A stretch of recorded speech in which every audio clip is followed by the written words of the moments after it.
you may be out of your comfort zone, but you kind of just jump in, and that's what we did. Yeah, and what was so powerful was I don't think that I was waiting to hear music that we were familiar with. No.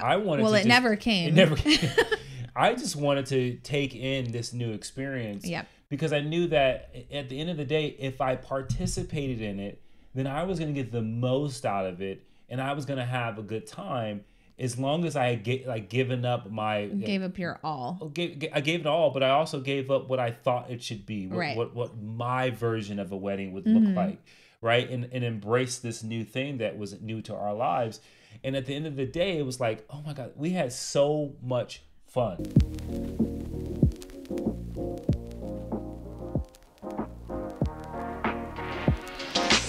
Hey guys, welcome back to the Push Podcast. I am Janelle Copeland. And I am EC. Oh, I forgot my middle name, Jay.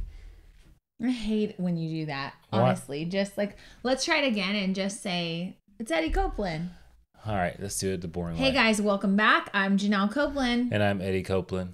Well, if you say it like that, you dork. That's what you want me to do. Literally, if you guys go back and you listen to your way of doing it. If you go back and listen to every single intro for the Push Podcast, it's like this man forgets what his name is every single time. No, You're lucky I like you. I like your names. That's a what in the world. What? Marrying someone and having to take over a name that's very unfavorable, unflattering. Okay, well, give me an example. What's an unflattering name? I mean, I can't say it, but I have a friend that got married and she hates her husband's last name. And it was super important that she took over his last name. And so she did comply, and she hates her last name. And she had a really solid last name. What was her last name? I cannot tell you that. But I'm happy to be a Copeland, and so thank you for not, giving me some ridiculous last name. I'm not even going to name a ridiculous last name because you will offend someone. I know. Another what in the world is I say those things that everybody wants to say, and sometimes it gets me in trouble. I'll give you guys an example. We were at a family reunion a couple of years ago. And we were all in the pool, and family we haven't seen in so long. Right. And one of my cousins was there. I forget what cousin it was. And she's older. She may be in her 50s, where we were in our 30s at the time. And so we started talking about tattoos because we all have them, everyone in the pool. And we all agreed collectively that you should wait until you're more mature so you can make a good decision on what's going to be on your body for the rest of your life. I said, yeah, because if you don't wait, you wind up with something really stupid like the Tasmanian devil. And she goes, oh my God, I have the Tasmanian devil tattooed on my ankle. Oh, and I was like, oh man, okay, I'm sorry. And she goes, but it's true. And so luckily, but that has happened to me on more than one occasion. Yeah. And I'm like, yeah. And then blah, blah, blah. And someone's like, oh, actually, I did do that. Well, I think so I'm not going to throw out a last name. You have the courage to go out on a limb and provide your opinion on things. And, a lot of times that can backfire because it's like your opinion on something is counter to what someone else is thinking or have done. And so that's what happens. And so I'll tell you what I will never do. The one of the most embarrassing moments of my life. Is when you think someone's pregnant? Yep. I absolutely hadn't seen this woman in a really long time, someone that I worked with, and she walks up to me and I go, oh my God, you're expecting. How far along are you? That's like the cardinal rule you don't do. But I was in my 20s. Right. And I was 100% certain, you guys, that she was pregnant. And I won't name her name either. Because she's probably scarred from when I said it. And she goes, I'm not pregnant. I just got fat. And I swear to you, she was not fat. Her stomach was just really protruding. And I knew I was certain because I would never say that unless I was certain. And from that moment on, even though I thought I was certain with me being wrong, I will never, ever say congratulations, even if you look like you're 9 months pregnant. It's something I just have never done since then. So if I see you and it's been a long time since I saw you and you're really elated about being pregnant and you're due next week, do not expect me to tell you congratulations on your baby because I'm just not going to do it. Yeah. Not because I don't want to congratulate you, but because that memory has scorned me, and I will never say it again. Yeah, I don't find myself in those kind of situations. I think I'm really, what's the word? I'm pretty calculated when No, you don't ask questions. No, it's not about questions. You never ask questions. I just exercise diplomacy quite a bit. No, you never ask questions. Like we were talking last night. The whole Tasmanian devil thing was not about questions. That was you like assuming that no one had a Tasmanian devil tattoo. That was an assumption. I assumed the girl was pregnant. And part of your speed around the things that you do is that you need to have some assumptions. And part of the reasons why I'm a little slower because I don't usually exercise. You're very slow. There's another what in the world I have. I'm just going to tell you, you are really slow. Like you cannot multitask. You have to. Okay, you're so slow. You have to. I wish our daughters were here right now. You are slow. No. I wish our daughters were here to co-sign everything that I'm saying right now because we all know that you literally cannot do anything while driving. I will be on the phone with Eddie, you guys, and he's like, "Oh, hold on. Someone's trying to get in my lane." That's not true. While you're driving, and I'm like, you're literally on speakerphone. I'm not asking you to text anything. You have to put me on hold because someone's getting over in your lane. That's not true. Hold on, I got to put on my blinker. Like you are so slow. No, so my what in the world is counter to that. My little brother, I was talking to him on the phone. Right? Mark, he's posting. And that's his name. And he was doing like Instacart. And so he had his son with him, who is, a baby pretty much. Adonis is 2. Adonis is 2. And I'm having a long conversation. We had been on the phone for 45 minutes. So he's like talking and he's just going on and on and on. And I'm listening to him because, it's a good conversation. And so I'm like, what are you doing right now? He goes, oh, I'm Instacart. Oh, okay. You're doing Instacart right now. He's shopping in the grocery store doing Instacart. Yeah, he's shopping in the grocery store doing Instacart while holding Adonis, while pushing a cart, while talking to me. And then eventually he starts to check out and he goes, man, Adonis has been asleep this whole time. I'm like, oh, he in the cart? No, I'm holding him. You're holding him. How are you seeing the list for the people, like the grocery list? I'm like, in my mind, I'm like, how is he doing that? Like, if I go into the grocery store and I listen to a song on my headphones while I'm shopping, I'll forget like half the things I'm supposed to be doing. Again, you cannot multitask. You cannot do more than one thing at a time. But I was literally boggled by that. I think I got off the phone with him and I was like, I wonder how he did that. I wish I had a camera so I could see how he was navigating all this. And some people's brains just operate like that. My brain definitely works like that. So the girls, you're telling us this story, and me and the girls, you guys are dying laughing because we are all envisioning Eddie not being able to do 2 of the things that Marcus is juggling, right? Mm-hmm. And so, yeah, you're very slow. How did we wind up here?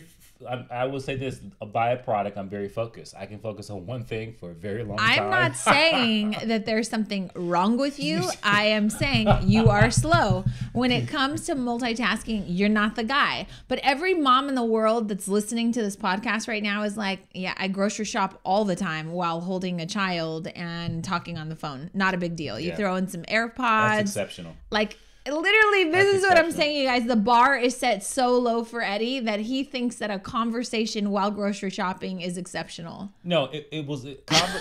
I don't. How many hands does this man have? Like you're holding. You only need one to hold a baby, one to push a cart. AirPods make the whole conversation hands free. Okay. You got your phone in the little container. He has to like scroll. And you don't really. I mean, it's in the cart. There's a little section in the cart that's built in. You put your phone right there. It stands up. All you got to do is have it right there. And he's going on and on about his girlfriend, about the baby, about their living situation, about the car, about all this stuff. And then Eddie was like, what are you doing right now?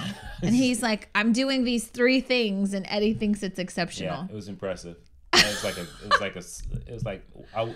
I would have watched that, it would have been like watching the circus. Again, you see the circus, you go, oh my God, how did they do that? Again, the bar is set very low for my husband. But moving on, today we're going to be talking to you guys about how do we say this? Your comfort zone is robbing you of your joy. Yeah, and I think a good way to put this is that this quest for happiness, I think the majority of people would say, being happy is a goal, right? Mm-hmm. They want to achieve it. And we had some encounters and some experiences recently where I think that most people, depending on who you are, a lot of people will find themselves being very reserved in these situations and missing out on some joy, because I believe, and we talked about this, we both agree, that happiness and growth in similar fashions require you to go outside your comfort zone to really experience them full out. Right. So here's why this conversation is important. I recently hosted our, I don't even know how many it's been, but the In Real Life retreat. It's for business owners, mostly women, all women. It's for female business owners to come together. We rent this multi-million-dollar beach house in sunny Southern California, and we spend 4 days together getting to know each other, doing brainstorming activities, talking about business, talking about life, talking about things that are holding you back, and just pouring into each other so that you can come feel rested, rejuvenated, refreshed, and excited, because now you're just pulling on all this inspiration and all these ideas that you're ready to hit the ground running when you get back home, right? So we just spent 4 days with 21 amazing women, and I just can't tell you, they get better and better every single time. So if you've ever been to an In Real Life retreat, you know the magic of this. But here's why this comes to mind for this conversation. I have to literally get on a phone call with almost every person before they're willing to say, okay, I'll come. And here's why. They've got every excuse under the sun. Well, I think I snore, I'm not really a good partner when it comes to being in a house with other people that I don't know. Okay, no problem. We do earplugs. Not a big deal. I don't really know, I don't know how to swim. Okay. We're not going to throw you in the ocean. You'll be okay. Right. I don't really like the sand. That was one this past time. Well, okay. Very interesting. That is interesting. You don't have to touch the sand, but if you're not around sand, you should come and touch the sand, right? And I can go on and on about all these things. Well, I don't normally leave my husband alone with the kids. That one pisses me off, I got to tell you. Because every single person that comes to the retreat that says, I got to call, check on my kids. I'm like, you do know that it's not the same if it were switched, right? Your husband is not telling his friends, I don't know about leaving my kids at home with their mom alone. I got to call and check and make sure that I got to make sure that my wife is taking them to school at the right time. And oh my God, is she going to give them the right thing for breakfast? You do know that your husband is not concerned with leaving his children in the care of you, because the well-being of the children is not something he's questioning. So my challenge to you, if you are a woman, a mother listening, if you say these things about your husband, you have single-handedly made him irresponsible when it comes to keeping your children alive. You're enabling this behavior. Well, maybe they have a tough time doing multiple things, and maybe they have more. As did you. No, but they're also your children, right? And I cannot. You never had to check on me. The kids were well. I did check on you, but the point is I knew that if I'm going to go out of town, it's your responsibility. You made half these kids, so you can keep them alive for 3 days, 4 days while I'm gone. Yeah, and I'm fully capable of doing that. Right. But I cannot tell you how many women say that. But I think you have to get to the kind of bottom line of why they have all these reasons. Well, you get to it. Well, I think that we have, and we hear this so often, so please listen to this closely. This may be you, and that is okay, because it's a new day tomorrow. But we hear this so often that people are so wrapped up into the story of who they are that anytime something is outside of that that identity that they've defined themselves, they're like, oh no, I just, I can't do that. I'm just not the type of person who likes to, be in that type of situation. Yeah. So introverts always have a problem coming to IRL, because they say I'm not really good in social settings. It takes me a while to warm up to people. I get that. I'm necessarily not an introvert myself, but I'm promising you that I will facilitate good, meaningful conversations to where you will feel welcome and you will not feel awkward at all. And can I just say to the introverts or the extroverts, primarily introverts, that is not how it's really defined. Whether you say, I don't like to be in social settings. Right. That's your preference. Is really about the amount of energy that you feel that has been exhausted from you because of social interactions. Mm-hmm. After a social interaction, you feel tired. And that's usually what an introvert. When an extrovert is actually energized by social settings and wants to continue them, and they actually give them energy. Well, I am an introvert then. Right. Because after 4 days of the IRL retreat, I'm so exhausted. Right. But people look at that and go, oh, that's the box I check. And this gives me an excuse to stay away from situations that are uncomfortable. But I will tell you, I visited the IRL and I saw the faces of those women, and I can tell you that even the folks that were like hesitant at first are like, oh my God, over the moon, filled with joy because they participated. And it's just another example of when you have to get past that to actually get to a place of joy and happiness. Right. So that's what we're talking about today is what things have you labeled yourself with? What things have you kind of given yourself as like a title or a stipulation? I don't normally do stuff like that because it makes me feel like this. Or, that's not really my preference, so I don't put myself in situations like that. Because we'd like to propose to you that it's robbing you of joy. Yeah. And I think that it's not a fine line. I would say this. I think that people may hear that and they go, but there's certain things I just don't want to do, right? And I just don't want to, put myself in that situation. Mm-hmm. And the thing is that, yes, there are going to be certain things that you say, hey, I don't want to jump out of a plane. It doesn't make me a person that want to get out of my comfort zone. Mm-hmm. But I will tell you, if you're saying, hey, I don't want to jump out of a plane because what if I die? What if I die? Or those are reasonable reasons why you wouldn't do that. But I think that there's also a point in time where you have to say, I'm willing to jump out the plane because it's a life experience that I want to have, but I just don't think that I need to do that to get that life experience. I actually can do something else that's outside of my comfort zone. And so the big thing is that the avoidance of getting out of the comfort zone is kind of a major thing that we saw. So we recently went to a wedding that was amazing. Well, you took it away. What I did. Well, okay. We're done with IRL now? No, go ahead again. I'm sorry. No, now it's all ruined. No. We're talking about the retreat, and we're talking about how certain people don't want to participate in certain things because, I don't normally do that. Or, I'm not really well spoken, or I'm not really outspoken, so I don't want to play that kind of game. And that all goes away when you come to a retreat like IRL, because again, we're trying to facilitate this inclusion and just making sure that everyone feels comfortable. And so the thing that I want to talk about, though, is first doing the thing. So what's the thing that you want to do? Is it, hey, I really want to invest in a course. I really want to invest in going away to a retreat. I really want to go to a Chamber of Commerce meeting. I really want to, volunteer for my kids' school board. I really want to do these things, but the but is whatever the title is. But I'm not really good at getting out into the community. But I'm not really social, but I don't really know if I have confidence to do this. That's what we're talking about today. I hate rejection, right?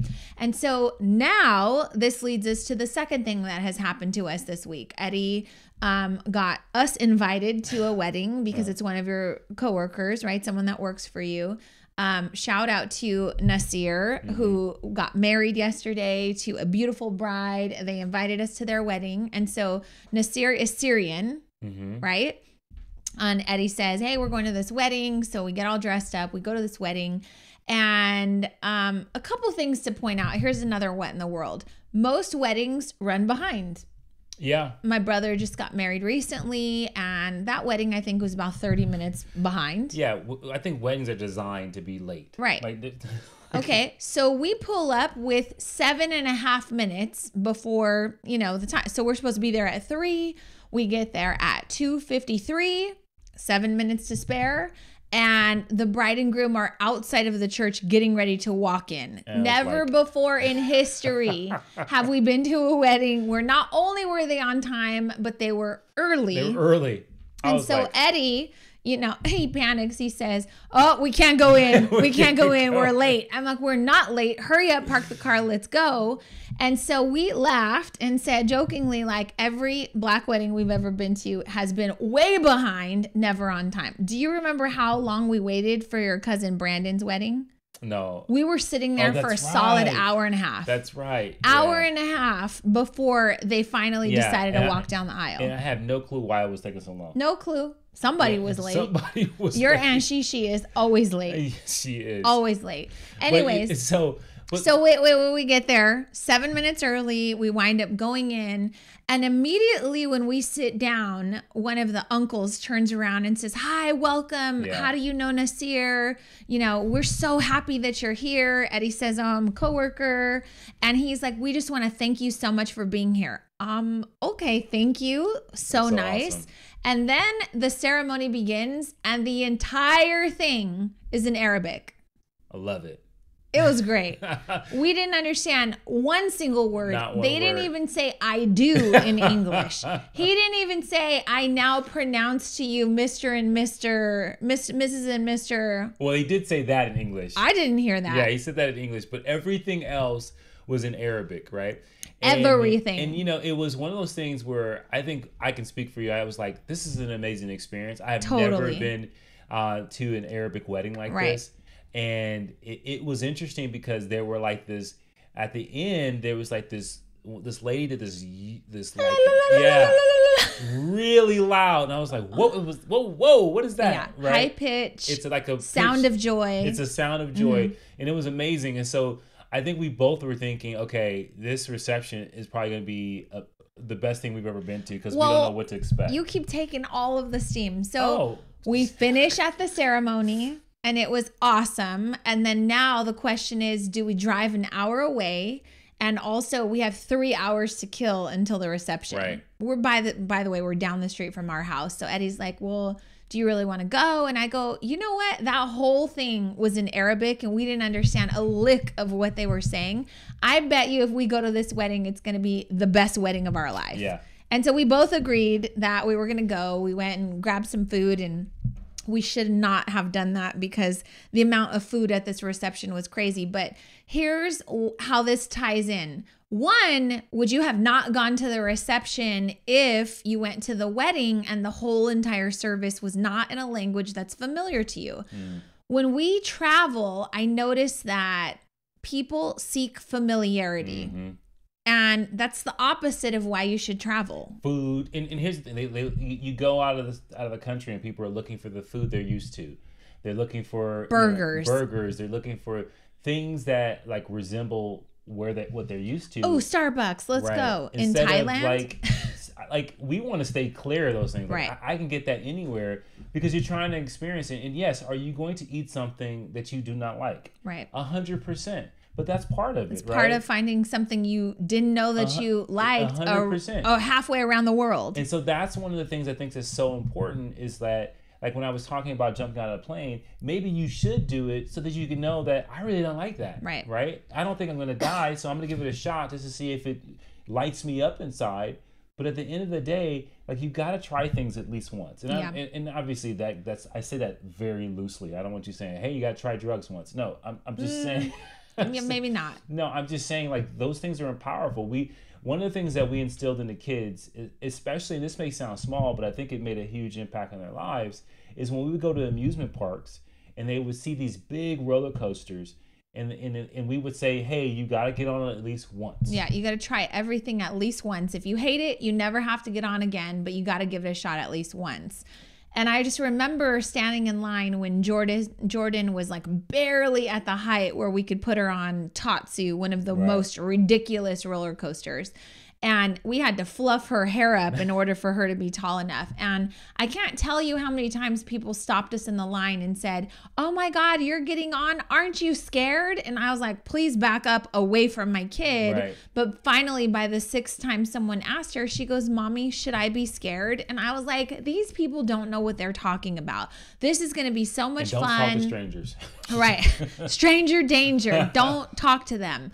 But think about like if you are projecting your fear because you're thinking something's, fearful or discomforting, do you put that onto other people, particularly your kids? Yeah. So if you have like, oh, I hate sand. Oh, I hate spiders.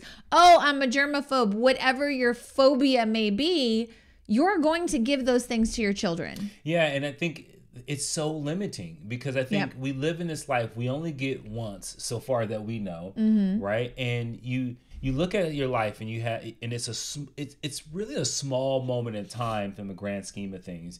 And you're trying to say, how do I get the most out of this life, right? And I think that so many people we've interacted with are trying to get the least out of it because they're trying to stay as comfortable and as safe as possible. But they don't know that they're trying to get the least out of it, which is why we're talking about it today. Right. And so like you see this, so we go to this wedding reception, right? Well, let me tell you where we went wrong really quick. Okay. We had 3 hours to spare. We were starving. So we stopped and wanted to get something light. We got some sushi. We get to the reception. And first of all, the whole family's like, welcome. Thank you so much. Nasir's family is like hugging us, asking how long you've known them. Just so welcoming. They were genuinely happy that we were there. We were not the only guests there. There were probably 200 people there. Right. And they did this to everyone, right? So hugs, toasts, drinks. I mean, like, it was crazy. So then we go sit down and there is food covering the entire table. I mean, the entire table. From olives to hummus to all of the good Mediterranean yummy food that you can imagine, Middle Eastern food. But we were full, right? So we're like trying to pick at stuff. And every family member that like passed our table was stopping at every single table saying, do you guys need anything? Is the right alcohol here that you need? Do you want something sweet? Do you need coffee? Like literally like they were the servers, and they were not. They were in sequin ball gowns and tuxedos and stuff. And then talk about the alcohol for a second. Like what was at our table? Yeah, they had full on bars at every table. I mean, I'm talking like 10 bottles of different alcohol. Yeah, the full 10 bottles, like not just like little shot glasses. I mean, full Black Label, Johnny Walker whiskey. I mean, you're talking about like really showing your guests that, hey, I want you to have an amazing time. I have never seen anything like it before. There was also like seltzer water and cranberry juice, but basically you had a full bar at every single table. Anywhere. You could have stayed at your table and been perfect. And there might have been 25 tables in this whole venue. The venue was beautiful. And so just the hospitality, the fact that they were so welcoming. And then all of a sudden it's time to announce the bride and the groom, and these freaking drums start. Yeah. And the drums were just like, I don't even know how to tell you like how loud they were. Everything was vibrating, including your body. And it was just so lively. And so they come in and everyone hits the dance floor and we're like, oh, okay, we're doing this. And so that's the point of this episode, is that you may be out of your comfort zone, but you kind of just jump in, and that's what we did. Yeah, and what was so powerful was I don't think that I was waiting to hear music that we were familiar with. No. It never came. It never came. I just wanted to take in this new experience. Yep. Because I knew that at the end of the day, if I participated in it, then I was going to get the most out of it, and I was going to have a good time, as long as I had given up my... Gave up your all. I gave it all, but I also gave up what I thought it should be, what my version of a wedding would look like, right? And embrace this new thing that was new to our lives. And at the end of the day, it was like, oh my God, we had so much fun. Yeah. Right. I mean, the music was nonstop. I mean, they had like 15-minute long songs. Guy was singing live the entire time. Yeah. In Arabic. So nothing at all was in English. Nothing. Like not one thing. So we go to the ceremony, nothing in English. We go to the reception, nothing in English. When I tell you this was the best party that we've been to probably ever in our lives, and it wasn't familiar at all, that's what inspired today's episode. Is like, God, how often do people not like just fully live in the moment? Like at one point, Nasir's mom came and got us and literally was like, you're our guest, get up, come and celebrate. This is how we, have weddings. This is tradition. And then throughout the night, many of the uncles or cousins sat next to us or just at different tables. It's almost like they were like paid hospitality because they were bouncing from table to table, walking around with bottles of alcohol and cheersing with you, pouring it down your throat. Like, I'm not a big drinker, so I tried to steer clear, but it's almost like offensive if you don't partake. This is like, let's break bread together. Like, it doesn't matter who you are. You're here. You're part of the family. And the music was like, at some point, they came to our table and we all stood up because we were dancing and the drums were there. And all the drummers stood up on all of our chairs and had us kind of bang the drums. And just there was dancing everywhere. The couple was standing on chairs, like in the audience. And it was just really amazing. And so we left thinking there was one particular woman that like got sat at our table and you could tell she was out of her element. We all were like, we are not, Syrian. We are not accustomed to having Arabic celebrations. We don't know their culture. We didn't know any of the words to any of the songs. We didn't know any of the speeches. We didn't know any of the chants that they were doing, but we kind of participated in it all. Versus the woman that was sitting at our table didn't really get up. She was just like, I don't want to do this. I don't know what they're saying. And at one point, one of the cousins like, we don't know what they're saying either, but just get up and let's go. Yeah, and you can tell like all the anxiety that this woman had like around, whether it be insecurity around just letting go and just participating. Yep.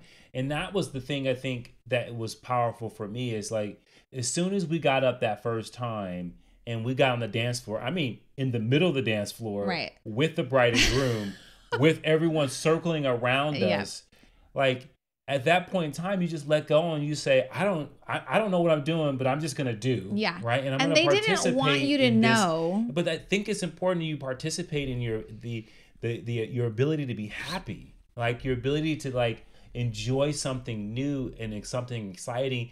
And I will tell you, I wasn't comfortable until I just said, forget it. Let's just have fun with it. And I was just moving and like, he's showing me like the dance move to do. And I'm just like, let's just have a good time. Let's laugh and let's participate in this because it's a beautiful moment.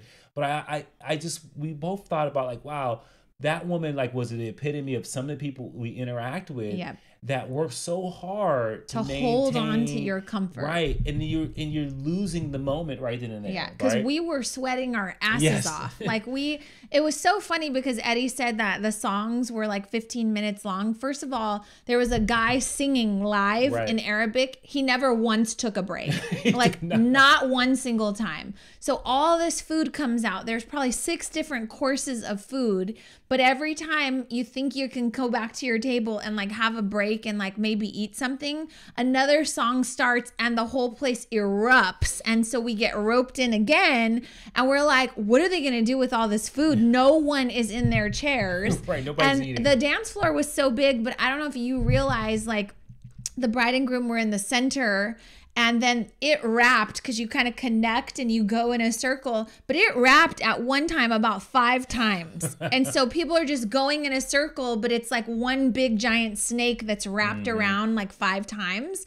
And it was just a freaking party. Yeah, it was amazing. And we didn't know the dances. Like I said, we didn't know the chants. At some point, like you put your hands on the couple and everybody kind of goes down. Like if you're going to say, whoa. Like you're blessing them. Right. Yeah. And they're chanting this stuff. And we're just like, okay, we don't know what we're saying, but dive in. And so that's kind of the point of this episode is like, would you have gone to this?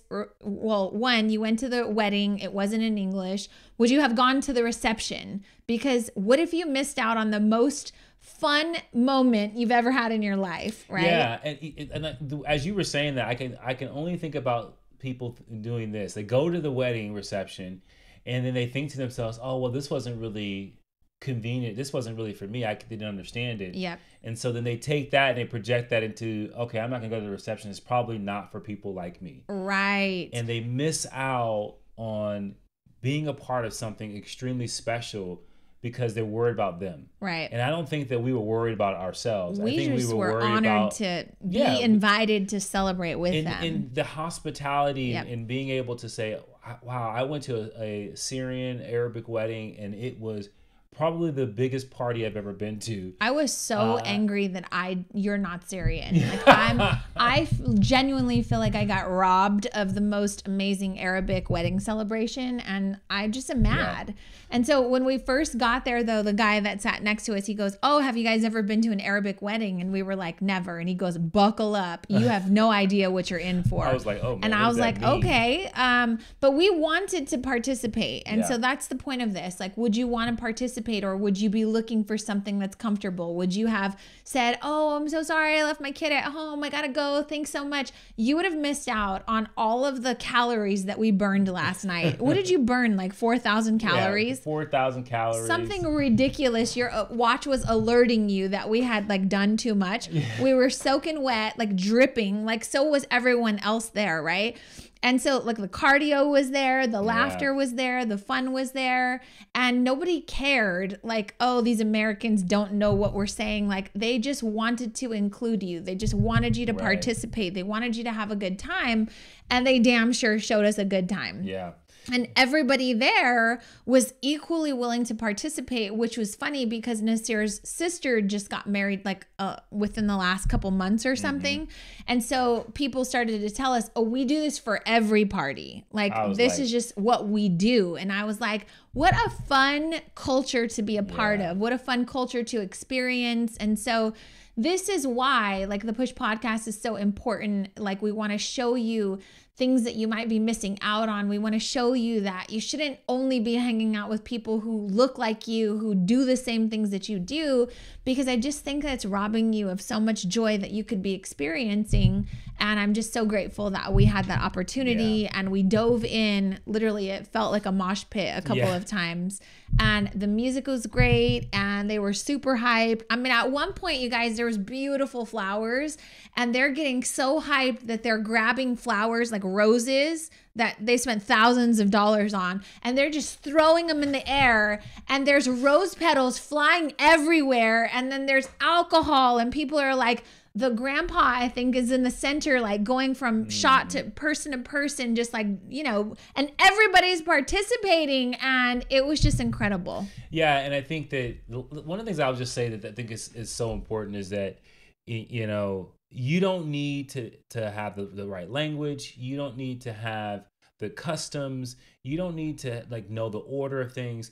You just need to show up and participate. And go with the flow. And go with an open heart. Yeah. And I'm telling you, as you go into this new year that's approaching, if there's things that you want to experience, if there's missing moments of joy, you got to ask yourself, is your comfort zone like blocking those things? Is who you think you are stopping you from stepping out and doing something that I think that can change everything in your life? Maybe, you know, there's a new relationship that you can build. Maybe there's a new business that you can take on. Maybe there's a new career that you can start. Like all those things, they're all come down to the center thing. If you find that you're in a rut, it's probably because you put yourself in a rut to stay safe. Yep. And I think that we went to this wedding reception and it was not safe in a sense of like we knew everything. I mean, I was eating raw meat one day. At some point I was like, this is not actually probably safe, but I'm gonna do it anyway because I'm not gonna waste this.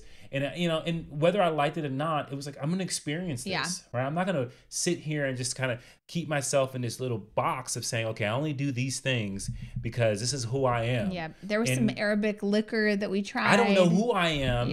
After this, and I can tell you we were both changed from that experience. Yep.